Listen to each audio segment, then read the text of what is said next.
time. And what a fantastic first day we've got from Orhan Pamuk to Olivia Fraser and her fabulous images.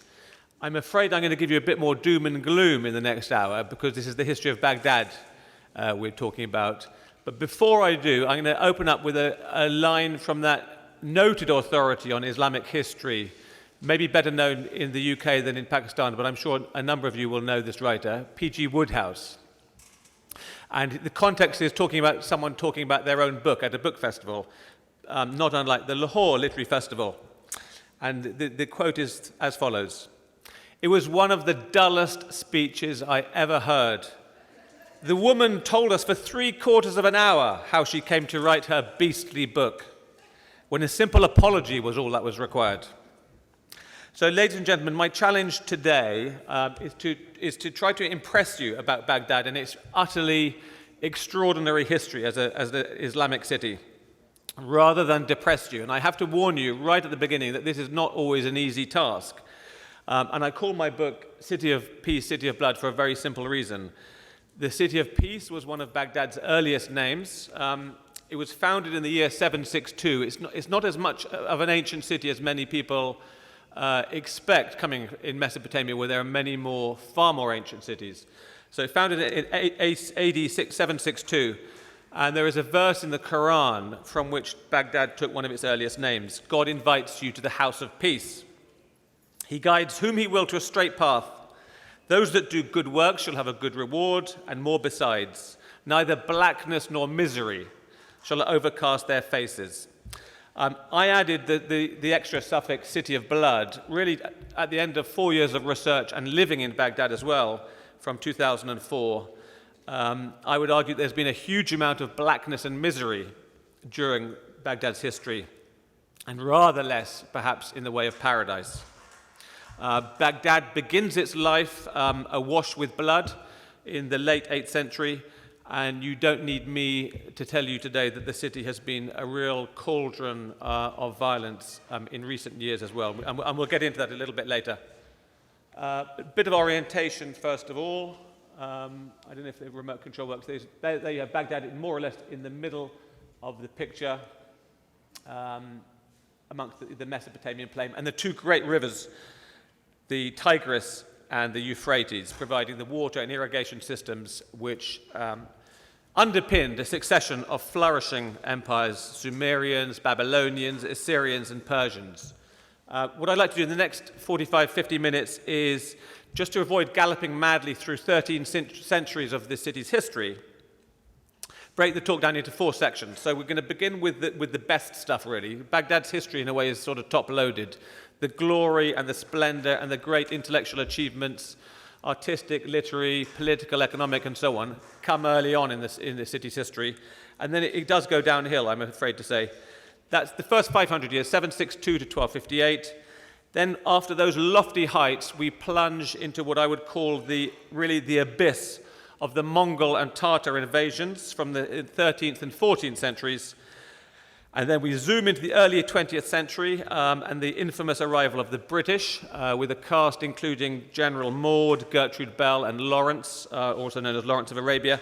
And then I'll end with a sort of a pick and mix, really, from the later 20th century, no avoiding Saddam Hussein, and end in the turbulence of post-war Baghdad.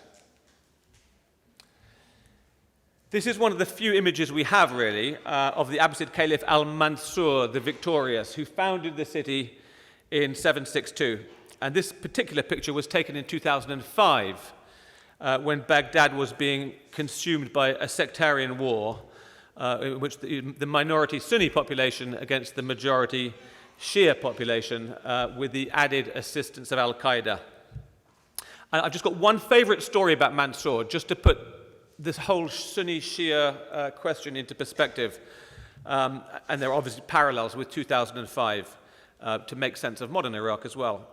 The year is 775. Mansur has just died while on pilgrimage to Mecca, and the news has just reached Baghdad. He's left the keys to a mysterious underground storeroom to his son and heir, Mahdi, soon to be caliph, and his daughter-in-law, Rita. So the couple hurry down to this subterranean crypt, very excited, thinking there's going to be tons of gold and treasures for them. And instead they find something completely different. And it's a sickening sight. It's a huge chamber filled with corpses. Young boys, girls, men and women, everything in between. And every single corpse has a little tag in the ear, a leather tag, detailing the victim's name and their genealogy. And it's this sort of very strange, curious combination which we later see in the Ba'athist regime of Saddam Hussein of ruthless violence combined with meticulous organization. What did all these corpses have in common? Every single one was a member of the family of Ali, the Prophet Muhammad's son-in-law, in other words, a Shia. And it's an unpleasant story, it's a grisly story, but I think it's important because it's one of the earliest indications of those destructive sectarian tensions between the two communities, Sunni and Shia, in Baghdad and much beyond. And when I give talks, I'm often asked about the American and the British invasion igniting it once again. I said, absolutely right. And I think any Brit and American who doesn't plead guilty to that, in my mind, is a complete fool. But the idea that the British and Americans invented those tensions is also complete nonsense. They have been there for almost its entire history. Many times they're dormant, sometimes they explode. But they have been there from the very earliest beginning of the city's history. This is what I call in a sort of shorthand Sunni headquarters in Baghdad, the Abu Hanifa Shrine, named after the great founder of the largest Sunni school of Islamic law. And Baghdad very early on finds itself at the absolute fulcrum of this, the Sunni-Shia divide, essentially a split over who should rule the Muslim world. And we have the Battle of Karbala in 680, where the tradition of Shia martyrdom is born. The Sunni regard Ali as the fourth caliph and the last of the Rashidun, whereas the Shiite Ali, the followers of Ali, consider Ali the first caliph and all of his descendants the rightful successors as leaders of the Muslim world. And then reflecting this sort of, there's an architectural reflection to these tensions, which is interesting for anyone with an eye on sort of visual and architectural history as well. This is Shia headquarters, right across the river Tigris in Baghdad, northwestern or northeastern, I forget which, but one of the most magnificent sites in Baghdad. And this dates back to the time of Haroon al-Rashid, who we'll meet in a minute, with a number of very naughty stories, which might make some of us blush. But the shrine itself, like many things in Baghdad, is a bellwether for the violence and bloodshed the city has experienced. It's periodically attacked when those sectarian tensions I mentioned boil over. So in 1051, for example, almost 1,000 years ago, it was sacked in a riot between rival crowds of Sunni and Shia. In 1258, a real date of infamy for the people of Baghdad, it was plundered and torched by Hulagu's Mongols, Hulagu, descendant of Genghis Khan. 2003, much more recently, targeted by Al-Qaeda. And in 2005, as a sign of the times, almost 1,000 Shia pilgrims were killed here in a stampede triggered by rumors of an attack. Not even an attack itself, rumors of an attack triggered the stampede. And it gives you a sense of the really febrile atmosphere, which I experienced living there in Baghdad for about 18 months. Occasionally I was blown out of bed in the mornings by huge truck bombs, and the mind boggled at the sheer level of the violence. Go back a little bit to the architecture and the Mansour's plans. The story of the creation of Baghdad is wonderful. It's extremely well documented how Mansour traced the round circle in cinders and gave extremely specific instructions to his builders. We have the Cardamane Shrine, where's that? And the Abu Hanifa Shrine. Those are the top two, almost sort of directly opposite each other across the Tigris in northern Baghdad. The complex of the caliph's palaces down here on east of Baghdad, Dar al-Khilafa. And the Sarat Canal, I think, is towards the bottom, linking the Euphrates and the Tigris. And Baghdad was a marvel. It was an urban marvel from the very start. To quote an Abbasid writer, Jahiz, one of my favorite writers of the time, I've never seen a city of greater height, more perfect circularity, more endowed with superior merits, or possessing more spacious gates or more perfect defenses than the city. It is as though it is poured into a mold and cast. Now, going into some of the naughty stuff, Jahiz, one of my favorite writers of the Abbasid times, author of 231 works, Huge range of his writing. He's a sort of one-man Abbasid encyclopedia almost, at a time of great intellectual discovery. He wrote on the superiority of black men over whites, pigeon racing, Islamic theology, the Aristotelian view of fish, whatever that is, and last and not least, and spare everyone's blushes, he wrote on whether women should be permitted to make noises of pleasure during sex. 1001 Nights is full of fantastic stories and characters and stereotypes and violence and sex and everything else. But I looked at it as well as Baghdad itself being one of the great characters of the 1001 Nights. This great masterpiece of Indian, Persian, and Arab storytelling that goes back to the 8th and 9th centuries, which is the earliest time of Baghdad as well. There's sex and love, intrigue and adventure, danger, death, lavish banquets, debauched revelry, and a really exotic cast of the weird and the wonderful. There are one-eyed hunchbacks, terrifying jinns, beautiful girls, handsome princes, seductive concubines, beggars high on hashish, lesbian witches, nymphomaniac man-killers. The whole world is there. But as I said, Baghdad itself is one of the great characters in the 1001 Nights, and it plays host to many of the stories, a number of which feature the charismatic, nocturnal, street-prowling caliph that we see here, Haroon al-Rashid, here receiving envoys from the Holy Roman Emperor Charlemagne in 786. And I have to say, you'll probably start to think I'm obsessed with sex now, but for some of the stories. But I mention them really as an example of how the Arab world, I'm not going to comment on the Muslim world, but maybe some of the Arab world, it would be slightly awkward and uncomfortable to tell these stories because it's a much more conservative environment. But I in return to that, I say, look, this was written many, many, many centuries ago, and listen to how explicit it is. So we have Haroon's Libido itself is one of the great characters in the Arabian Nights. There's nothing prudish here. In the 387th night, for example, we find him enjoying himself first with 2 girls and then with 3. His companions are both concubines from Medina and Kufa. And the Arabian is massaging his legs and the Iraqi girl is massaging his arms. I'm not sure if this is totally inappropriate in Lahore, but I'm going to carry on unabashed. Shout me down if this is too naughty. But Haroon gets an erection, which seems perfectly reasonable, I think, in the circumstances. And there's a little fight between the 2 women to control it. And remember, this is the caliph we're talking about.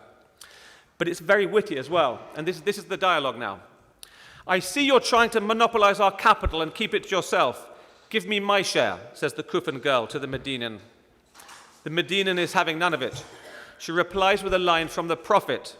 If someone brings uncultivated ground to life, it belongs to him and his descendants. Quick as a flash, the Kufan girl shoves her rival aside, quote from the book, takes Haroon's member in both hands, and not to be outdone on questions of Islamic theology, shoots back with another of the Prophet's sayings, game belongs to the hunter, not the beater. And I have a note here that reads, as in real-life Abbasid Baghdad, the most desirable slave girls were prized not only for their looks and musical talents, but equally for their wit and repartee. I don't know whether we believe that or not, but there we have it. This is Haroon in a rather less sexually charged atmosphere in the 15th century Persian miniature, having a haircut, having a grooming. And we know he had mixed feelings about his own city, his own capital city, because he called it the Bukhar, or the steam room. And he wrote several words about it. Baghdad, what is Baghdad? Its dust is shit and its heat is appalling. And I can assure you that there are times living in Baghdad in the summer months when it pushes 50 degrees centigrade, when people feel the same thing. But while Haroon was enjoying himself in bed and in the barbers, great minds were really hard at work. During the 9th and 10th centuries, more discoveries were made in the Abbasid Empire in astronomy, maths, and medicine than in any previous period of history. I mean, just think about that. That is an extraordinary record. This is a 10th century Baghdad astrolabe, demonstrating the great sophistication and beauty of Abbasid science.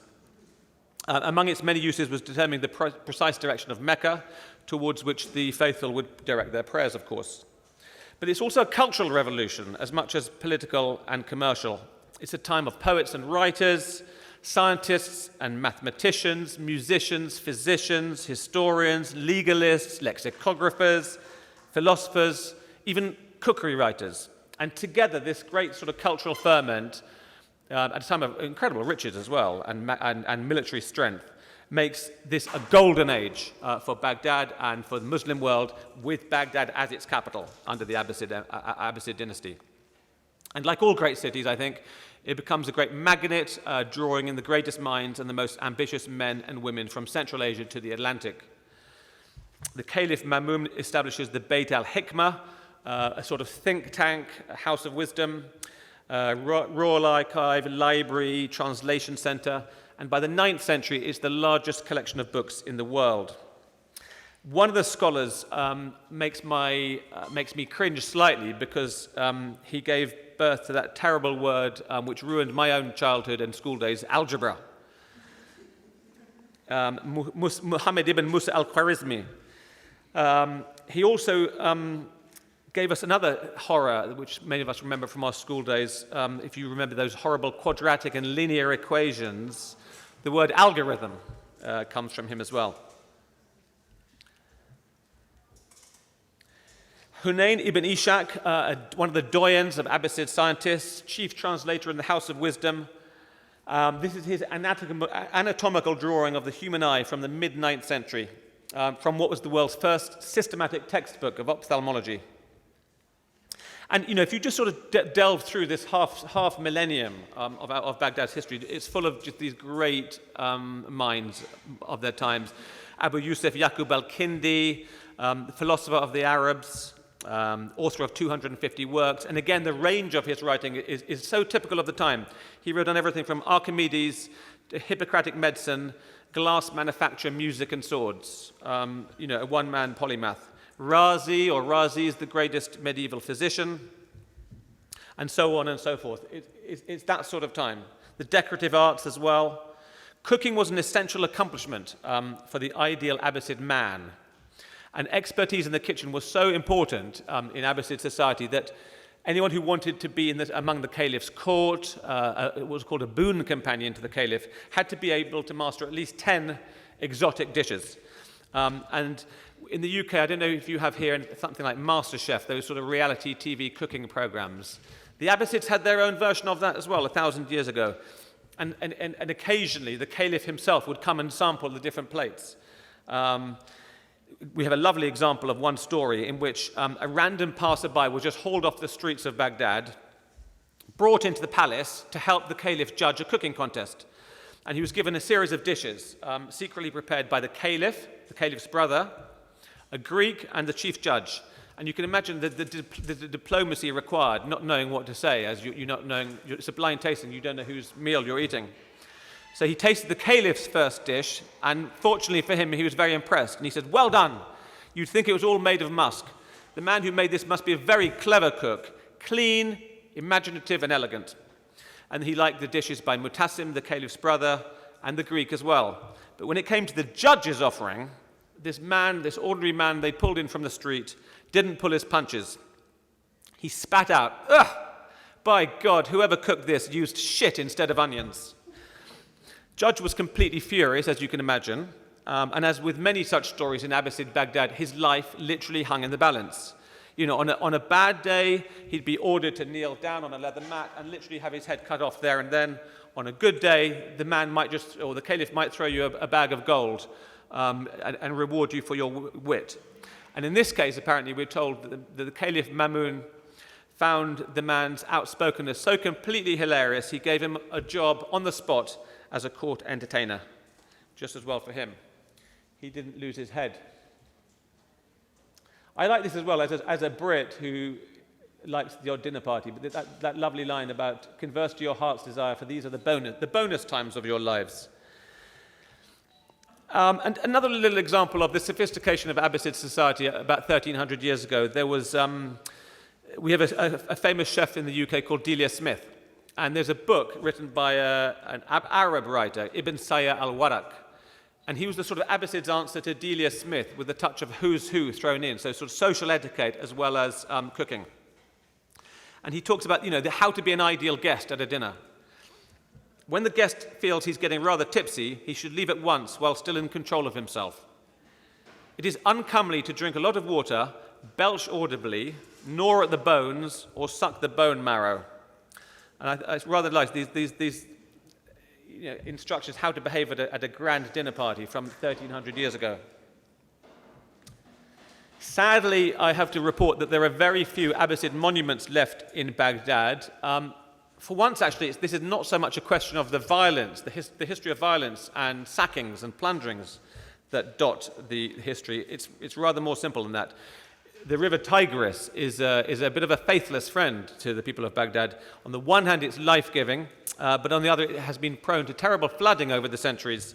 And unlike many of the mosques, madrasas, and palaces in the Middle East, those in Iraq were generally built with sun-baked and kiln-fired mud bricks, not stone. So you can imagine what very little has been left from the earliest days of Baghdad, and what is left is heavily restored like this. This is claims to be the world's oldest university, founded in 1233 by the penultimate Abbasid Caliph al-Mustansir, and that word penultimate really triggers the next section of the talk now, where things start, I have to say, going downhill. But as a historian, I mean, it's fantastically interesting. It's depressing if you're an Iraqi, but in the importance of what happens next, it is quite stunning. 25 years later, after that university was founded, 4 years after Oxford University received its charter, absolute disaster struck Baghdad. The year was 1258. Genghis Khan's grandson Hulagu arrived and wrote a letter to the Caliph Mutassim. And its message was very simple, basically, couched in very florid language, but it came down to this: surrender to me or be wiped off the face of the earth. And there were these very florid threats. I will bring you crashing down from the summit of the sky. Like a lion, I will throw you down to the lowest depths. I will not leave a single person alive in your country. I will turn your city, lands, and empire into flames. And there's this sort of sense of this very indolent, complacent, fin de régime, fin de siècle atmosphere with the Caliph Mutassim, who just thinks he can resist because he's this great Abbasid Caliph, totally underestimating his opponent, who rides west, and in an early Mongol version of what Americans much later called shock and awe, put Baghdad to the sword completely. There are terrible stories of molten gold being poured down people's throats, the dead and dying being disemboweled for looking for jewels, rape and pillage on a really epic scale. They were likened to sweeping through the city like hungry falcons attacking a flight of doves, or raging wolves attacking sheep. Again, it's very well documented by Iraqi historians. The death toll was apocalyptic. It's very difficult to trust the figures in some of these accounts because they tend to be, totally over the top. Hulagu himself admitted to killing 200,000. Historian Rashid al-Din claimed a rather improbable 800,000, but we know that it was absolute bloodshed. And those Baghdadis who had surrendered on the promise of mercy from Hulagu trooped out of the city to the outskirts, where they were just cut down where they stood one by one. The cultural damage was equally devastating. Whole neighborhoods burnt to the ground, the great palaces, mosques, law colleges, libraries, tombs, street after street. The most sophisticated civilization on the planet at the time went up in smoke. What happened to the last caliph? Different stories about what actually happened to him in real life. That terrible Venetian fibber, Marco Polo, said that Mutassim was locked up in a tower with nothing to eat but gold, where he died like a dog. Probably more likely, he would have been killed in the Mongol tradition for a royal of being trampled to death by horses, rolled up in a carpet and trampled on by horses. But however he died, it was the end of the Abbasid Empire. After 500 mostly glorious years, this great dynasty had been destroyed in a matter of a few days. So Hulagu, 1258. But ladies and gentlemen, there is still worse to come. This is a man who one of the last times I came to Lahore was to research this gentleman, although that's probably not the right word for him, Timur Lang. Interestingly, in the West, he's not known very well at all. I found in the Muslim world, whether it be Jakarta or Egypt or Pakistan, certainly I'm sure, he's extremely well known. But in the West, people may say, oh, didn't Christopher Marlowe write a play about him or something? And that's the best you get. They can't say where he comes from, what century he was in. But here he is, arriving 143 years after Hulagu. Baghdad had barely sort of recovered from that trauma. And here he is, the sword arm of Islam, lord of the fortunate conjunction, lord of the seven climes, and conqueror of the world. And here we have him again, reimagined by Christopher Marlowe in the 16th century. One of the chroniclers said about Tamerlane, he turned towards Baghdad the reins of anger and destroyed whatever his hand obtained by flood and fire after he'd attacked like thunder and lightning. And what this meant in practice was an order to his soldiers, every one of whom was instructed to bring him 2 heads. I put that line in there helpfully. I actually launched this book in Baghdad in 2004 and 4 or 5. And I tried to make a feeble joke to a largely American audience, which didn't go down very well. But I was just trying to say, look, however bad Al-Qaeda looks now, these guys are pussies compared with serious conquerors in the past. Tamerlane made a lifetime practice of cutting off heads on a grand scale. Look at the tower here in the background. That was his battlefield signature. When he took Baghdad, according to the chronicles, there were 90,000 skulls taken, piled up in I think 122 towers in this ghastly circle around the city, covered in oil and set alight. I work in communications with foreign governments and NATO and things. And they have this horrible word called Stratcom, strategic communications. But this is Tamerlane's version of Stratcom. It sent a very clear message. If you even think about resisting me, this is what's going to happen to you and your city. So you might want to think about it carefully and surrender immediately before the carnage. But really, I'm paraphrasing now because time is limited, and we covered different periods in this city's 1,300-year history. But essentially, from this point onwards, after 1401, you've had 1258 Hulagu, 1401 Tamerlane. That really is the end of Baghdad as the center of the Islamic world. It still has this great heritage, the great history, and intellectual background and so on. But essentially, it slides into provincial obscurity as other cities within the Muslim world take over. Let's have a quick think about the Ottomans. 1534. Beginning of the Reformation in England, a new arrival seizes Baghdad in the form of Sultan Suleiman the Magnificent, with a lovely title, Sultan of Sultans, Commander of the Faithful, and Successor of the Prophet of the Lord of the Universe. I call it an Ottoman interlude. I'm being slightly frivolous. It's not really an interlude. It's actually 383 years. But just paraphrasing it slightly, it is a bit of a come down from what has happened before. Pashas come and go. They're no longer caliphs, of course. They're no longer leaders of the Islamic world. They are officials running Baghdad in Iraq for the Ottoman sultans.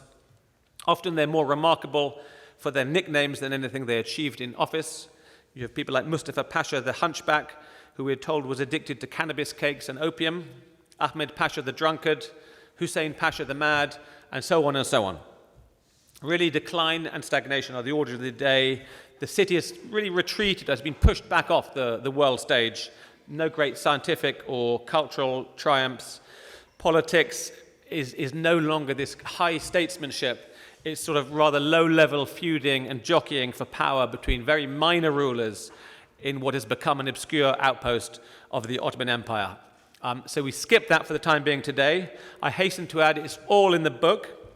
And let's race on towards the 20th century via a little delay in the 19th century, just because I'm as a fellow of the Royal Geographical Society in the UK, this is one of the pictures that hangs up in the RGS, 1 Kensington Gore, and it's James Buckingham and his wife. He was a 19th century explorer who, like a lot of Brits, I suppose, likes a bit of fancy dress and dressing up in local costume. But the British, as you can imagine, were not here for altruistic reasons. I think, having studied for a new book, thinking really specifically about Dubai in the 19th century as well. When the British arrived with surveying instruments and cartography experts, I suppose the countries need to be worried because it tends to be a sure sign that a country is going to be invaded by the Brits. I like this, though, as someone who likes maps. It's a rather wonderful map, and I'll show you a couple of close-ups. This was made in about, I think, 1850, 1860 by officers of the East Indian Company. With extraordinary detail, you see the soundings of the river, the depth there, Baghdad citadel, and a lovely little skyline as well. Before we head into the modern era of Baghdad, let's a word again about the Tigris. And I mentioned earlier about the tendency of the river to flood repeatedly through the centuries. And one constant during those 500 years is the flooding of the Tigris, almost always followed by devastating outbreaks of the plague. And this is a 15th century miniature showing poor Baghdadis drowning in the river, raising up their hands. And on the right, you can see a pontoon bridge. But I'm going to read you a quick extract from an 1831 flood when up to 3,000 people were dying daily. I mean, we're all worried now about the coronavirus, but just think 3,000 daily in one city. One man, racked by fever, described how he was lying on a pallet on the first floor of his house, being tended by his devoted wife, when thugs smashed in and rushed upstairs. And this poor man is lying on the floor, barely unable to move, next to two plague-ridden corpses from his household, too sick to move. I read their purpose in their looks, he recalled, but I was stricken, and I could not lift a finger to save her, for whose life I would gladly have forfeited my own. With a gleaming knife in one hand, one of the thieves approached her, ignoring their desperate cries for mercy, and stabbed her repeatedly. The husband watched helplessly as she bled to death beside him, then fell into unconsciousness as they stripped her of their jewelry and fled. It's a horrible sort of Baghdad story again, and that sort of archetypal violence which has marked its history. Pontoon Bridge on the right interested me because for the vast majority of this city's history, that was the only way to get across from one bank of the Tigris to another. There were no fixed bridges until the British arrived and commissioned the first fixed bridge in 1932.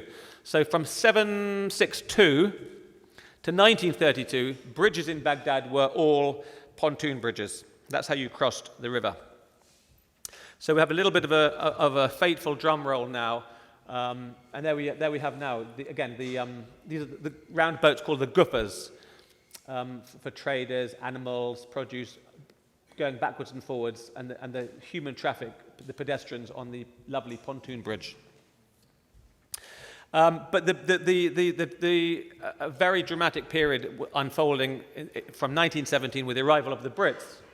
And I went to pay my respects to the soldiers from both sides after Britain's worst, one of Britain's most abject capitulations in military history at the Battle of Al Kut in 1916, in which 30,000 had been killed or wounded. And so I went off to the North Gate Cemetery, where most of the British prisoners taken by the Turks are buried. And they were victims of what was called the Death March to Anatolia, a forced march of 500 miles across the desert, in which the soldiers who were British and Indian, deprived of proper supplies of food and water, were bullied, beaten, burgled, buggered by their guards, hit by colic, scurvy, dysentery, cholera. Huge numbers of them just staggered off the road to their death or died where they stood. And there's this very heart-rending line, which you can't probably make out there on the bottom, but it's a line from the book of Revelations, the Bible. These are they who came out of great tribulation. So 1917 now. Famous picture, infamous as well, really, I suppose. The British troops of the 4th Hampshire Regiment entering Baghdad on the 11th of March, ending those 383 years of Turkish rule. This interested me now as a historian, really comparing the rhetoric in the build-up to the 2003 invasion and war with what the British were saying. And again, it's sort of public relations, propaganda, strategic communications, and so on. But this is what General Maud said in his proclamation. Our armies do not come into your cities and lands as conquerors or enemies, but as liberators. Imagine that. Since the days of Hulagu, your city and your lands have been subject to the tyranny of strangers. Your palaces have fallen into ruins. Your gardens have sunk in desolation.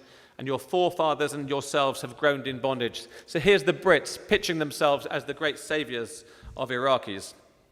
And the Americans used similar language 85 years later as they prepared to invade Iraq as well. Interesting, we talk a lot in the UK these days about gender balance. Have a look at the gender balance in this picture. One woman, one female, Gertrude Bell, a remarkable female, but only one. She had high hopes for Baghdad. She was a very committed colonial servant, sometimes spy, explorer, writer, mountaineer, a remarkable woman.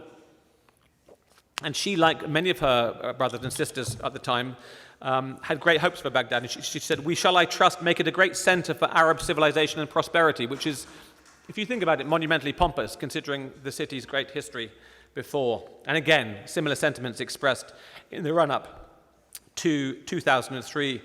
Was everyone in favor of this in the UK? Absolutely not. Lawrence of Arabia wrote a blistering article in the Sunday Times in which he said, "The people of England have been led into a trap from which it will be hard to escape with dignity and honour. How long will we permit millions of pounds, thousands of troops, and tens of thousands of Arabs to be sacrificed on a form of colonial administration which benefits nobody but its administrators?" And remarkably prescient words.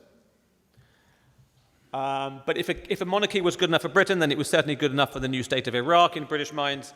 And here we have the 23rd of August, 1921, Iraq's first monarch, King Faisal I, crowned in the Saray al-Kushla, the palace of the military barracks. And again, the visual imagery leaves little doubt here as to who's in charge. On the left is Sir Percy Cox, British High Commissioner, in his white uniform. Then Sir Kinahan Cornwallis, the King's advisor. And lastly, General Sir Aylmer Haldane. Talking of thrones, interestingly, a sort of silly little tidbit about the throne on which Faisal is sitting there. It was said to bear the distinctly un-Islamic signs of its origin in two words, Asahibiyah. But Faisal was the first of three Iraqi kings who ruled until 1958. So that's 1921 to 58, fairly short-lived. But for many Baghdadis of a certain age, and those I interviewed for my book and lived among and spoke to while I spent time in the city, remember it very fondly as halcyon days, peace, rising prosperity, a great cultural life, architectural ambition and innovation. These were the extraordinary plans to redevelop the center of Baghdad made by the American architect Frank Lloyd Wright, including a 300-foot statue of Haroon, which you can see in the middle of the Tigris at the southern end of the island. New cinemas, Iraqi National Symphony Orchestra, art exhibitions, visiting lecturers, Sir Stephen Runciman, Arnold Toynbee, a really flourishing scene of Iraqi literature. Fashion shows, this belongs to a friend of mine called Tamara Dagestani, who is a granddaughter of the Ottoman Field Marshal Mohammed Fadil Pasha al-Dagestani, distinguished former governor of Baghdad. Look, count the hijabs in the photo. In a largely Iraqi audience. And when I spoke to this lady, this more elderly lady for the book, she said that some of my younger friends are rather scandalized by these themes. They say, when they see my beautiful mother in a low-cut dress, they ask me what on earth she's wearing. I tell them, you've all gone backwards. The older ones love it. It makes them proud to be Iraqi. What's tragic is that you could never imagine it happening today. That newfound exuberance found its way into Hollywood, Babes in Baghdad, complete overkill. But these good times couldn't last. Remember, ladies and gentlemen, this is Baghdad. I'm going to have to depress you. Anyone of a sensitive disposition, look away now for the next picture. It's of an execution. This is what Baghdadis woke up to on the 27th of January, 1969. The radio told them to go down to Liberation Square to celebrate what the Ba'athist regime called a great triumph. 9 Jews hanging up on scaffolds across the square, accused by the Ba'ath Party of the inevitable Zionist conspiracy against the regime. And I spoke to the daughter of a writer who was an eyewitness, Max Sordawi, and he wrote a terrible memoir of life in Baghdad, and it was called All Waiting to be Hanged. And he just summarized it, this display here, in the following words. It was a perfect, masterly, cold-blooded, wicked, diabolic display to gratify the Ba'ath Party's lust for power. It shakes one to the bones. It shakes even one's faith in humanity. And just as the Abbasid caliphs, this is another little parallel I liked exploring here, was the Abbasid caliphs loved their dutiful poets who trotted out panegyrics and sycophantic rubbish in praise of the caliph. And Saddam had the same thing. It's so bad, I'm not going to read it to you because it's very bad poetry, but comparing him with an eagle, the awaited and promised one, and so on and so forth. Obviously not a time of freedom of press, no great literary achievements. And the Saddam's rule was described by one travel writer as a psychological holocaust. And remember, that was written in the 1990s, before 2003. But for me, in all the 1,300 years of Baghdad's history, one of the most chilling episodes came much later. It strikes home because it was actually filmed, and I'm going to hopefully play it to you in a moment.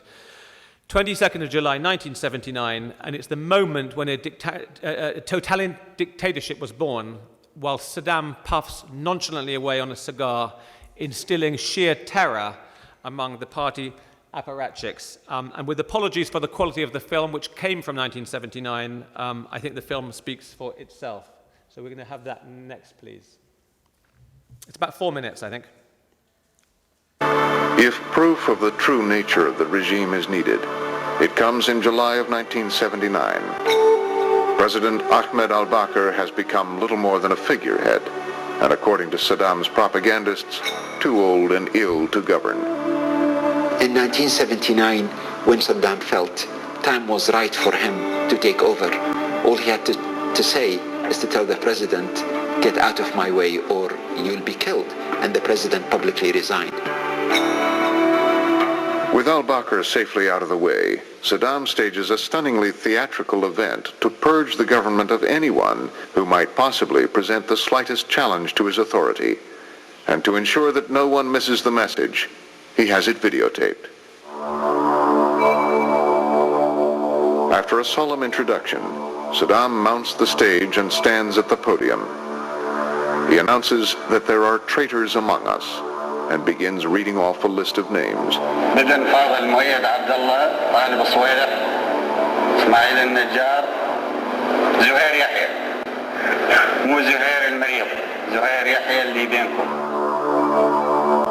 The name of all 200 people in the hall is called out one by one. Was Ahmed a conspirator? No. What about Ismail? Yes. His bodyguards will come, pull this guy from the crowd and take him out. And he was telling them, treat them with the edge of the sword, which means obviously kill them, slaughter them.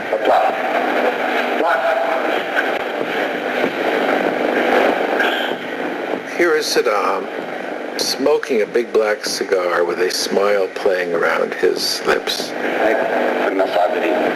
No one knew who was going to be named. These are not the ordinary victims of Saddam's police state, those who might have committed some small but fatal infraction. These are high-level officials who, for some reason or other, in the mind of Saddam, must be removed.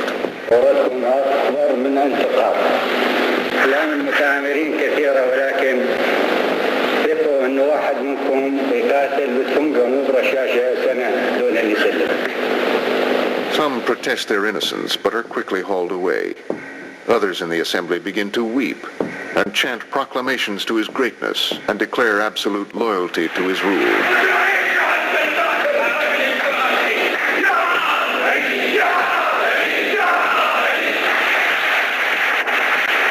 They shout praises to the bold Saddam for finally taking the necessary actions and overcoming the only possible criticism of his infallible leadership: leniency and an excess of compassion.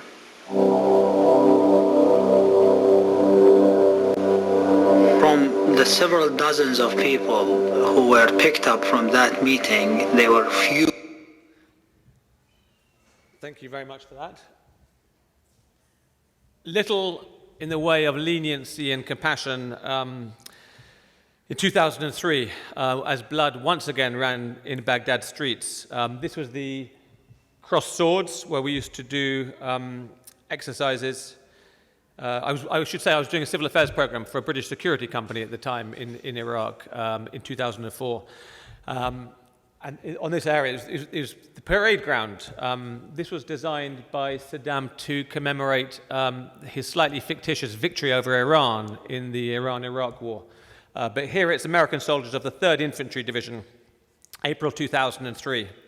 And you probably can't see, but at the base of those swords, they were actually modelled on Saddam's forearm in a foundry in Basingstoke in England. And there are dotted around the circle upturned Iranian helmets so that Iraqis can walk upon to sort of demonstrate their contempt for the old enemy, the adversary. British journalists describe this as the most staged photo opportunity since Iwo Jima. There's sort of the CIA footprints on this particular photo. Again, from April 2003. On a more cultural level, one of my most memorable days in Baghdad was a private tour of the Iraq Museum, originally founded by Gertrude Bell in 1923. And this is someone who became a friend, the late Dr. Donnie George, the director of the museum, who was surveying the wreckage after the looting of the museum in 8th to the 12th of April. And there were a few reactions to this looting around the world. Donnie George actually said to me, "This is one of the greatest catastrophes in the history of Baghdad. It's a crime against the heritage of mankind." And just in the interest of time, I'll only give you one other one from Donald Rumsfeld, the then American Defense Secretary. His more concise reaction was, "Stuff happens." Another friend, I think the 21st century is bringing or has brought a tragic end to what I would call multi-faith Baghdad. Canon Andrew White was the Anglican vicar of Baghdad, ministering to a mixed flock of Chaldean, Assyrian, Orthodox, Armenian Catholics, decimated in that raging violence. I think the Christian population was once 1.5 million. When I was there, it had gone down to 200,000 and falling rapidly. The ancient Jewish community, one of the oldest and most significant in the world, dating back to the Babylonian captivity in the 6th century BC, hounded into extinction. When I arrived in Baghdad in 2004, the Jewish population was 7. Today, it is virtually 0. It's the end. This was the last rabbi in Baghdad. And I would counter that or contrast that with a 1917 figure. Baghdad was 40% Jewish. 40% to nothing in less than 100 years. But let's try to end on a high note, ladies and gentlemen. Mutanabi Street, we're here at the Lahore Literary Festival, all book lovers.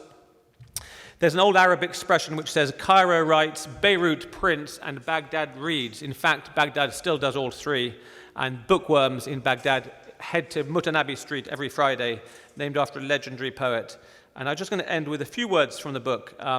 It was dedicated to someone who became a great Iraqi friend called Manaf al-Damluji. As I write, he's now living in Amarillo, Texas, having been beaten up, he and his wife, by thugs in the city after 2003. He's taken asylum and now lives in Texas, which is a very unlikely position for such a quiet, gentle, diplomatic man. But this is the end of the book. Yet despite all this devastation, Baghdadis do not give up on their city.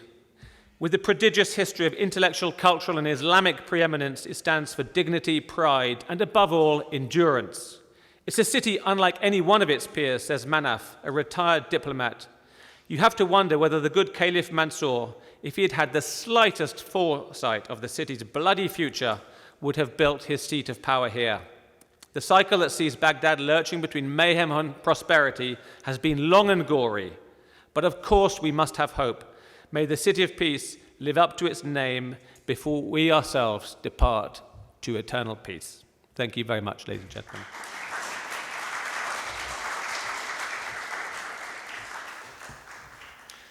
I don't know if anyone has any questions, but I can potter around for a few minutes and do my best.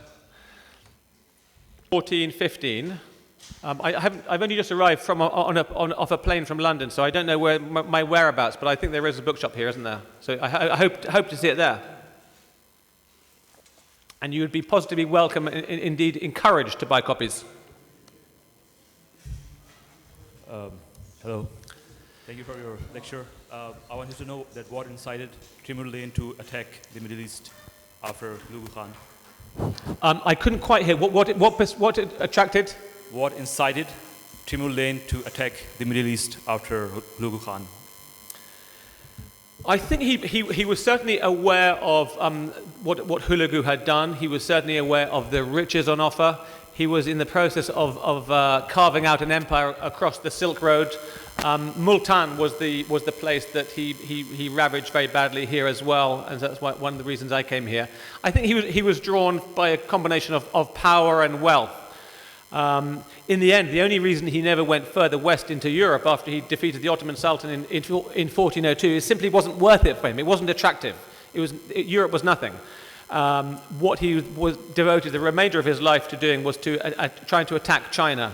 And he died en route to war with the Ming dynasty in 1405, undefeated in battle for 35 years. So I think when you're talking about Baghdad, it had that great Islamic heritage as well, and that was important to him. He preached jihad all the time, and I think there are interesting parallels with 21st century jihad and Tamerlane's jihad. One obvious similarity is that the jihad overwhelmingly spelt violence for the majority Muslims. He always talked about himself as a great Muslim conqueror, yet he spent almost his entire career killing Muslims in the name of jihad.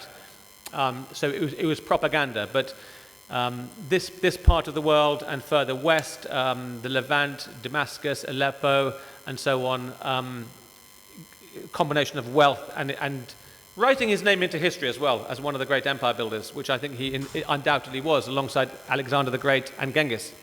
That's a very good question. Thank you, madam. Yes, I think in a short answer is yes. The question was, do people look back on with more nostalgia towards Saddam Hussein? And I arrived in 2004, so only about a year after that invasion, and it wasn't quite happening yet. And then I was worked there until about 2010. But by that time, that was a completely routine observation by Iraqis. Things were better under Saddam Hussein.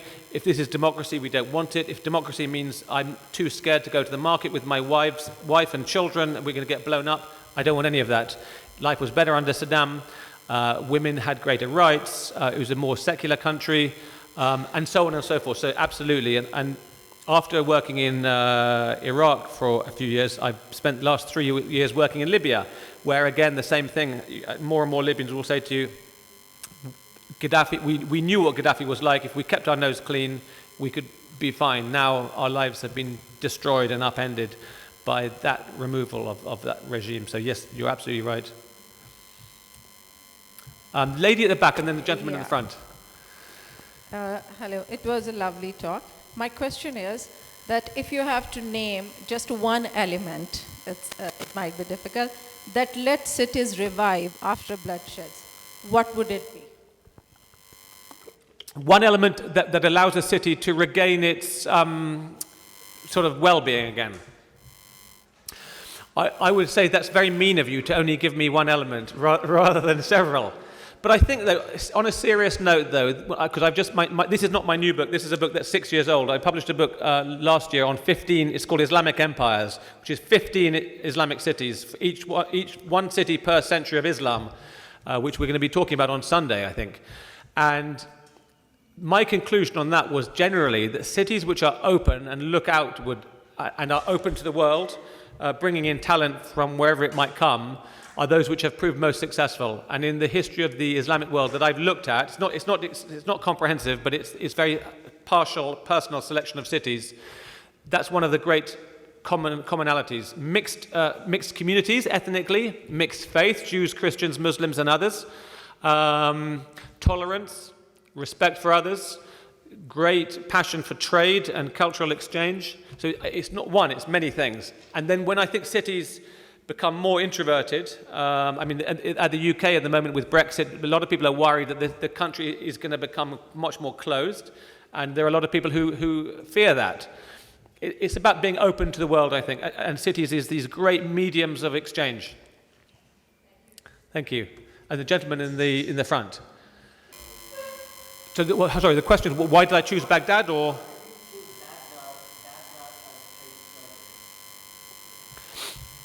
I'm not sure if I call it a case study. It's essentially the history of a city. But it's an extraordinary history. It's very rich. And while I was living in Baghdad, first of all, the reason I went to Iraq was and I got a job in a security company almost as a passport to get me into Iraq, because I was writing a book about Herodotus, and I was desperate to go to Babylon, the ancient city of Babylon, which is only 60 miles south of Baghdad. And there was no way in hell a tourist could just do that. So I needed to be based in Iraq to be able to get to Babylon, which I then did, and was able to witness Babylon under Polish and American military occupation, which had extraordinary parallels to the successive empires and plundering of Babylon in many earlier eras. And then at that point, I also discovered that the last history of Baghdad in English had been written, I think something like 85 years ago, and nothing since. So there was a lot to catch up on, and I thought it's a good history. It's the biography of a history, really, which has gone from enormous highs to unimaginable depths. Great cultural triumphs, scenes of sickening slaughter and destruction. So it's a very dramatic, incident-filled history, I felt. Did the 2003 invasion of the Allies of Baghdad play a role in you deciding? Well, yes, in a way it did, because that's the period in which I found myself living and working in Baghdad. But I didn't go to. I went to Baghdad to research Herodotus' book, The Father of History, and I didn't even have the slightest thought in my mind about a book on Baghdad. It was only towards the end of my time there that I thought this could be the next book, because it's fertile territory. Baghdad is very poorly understood in the West as well, I think, and yet it had been so important and influential within Islamic history. There's a gentleman in the white T-shirt over there.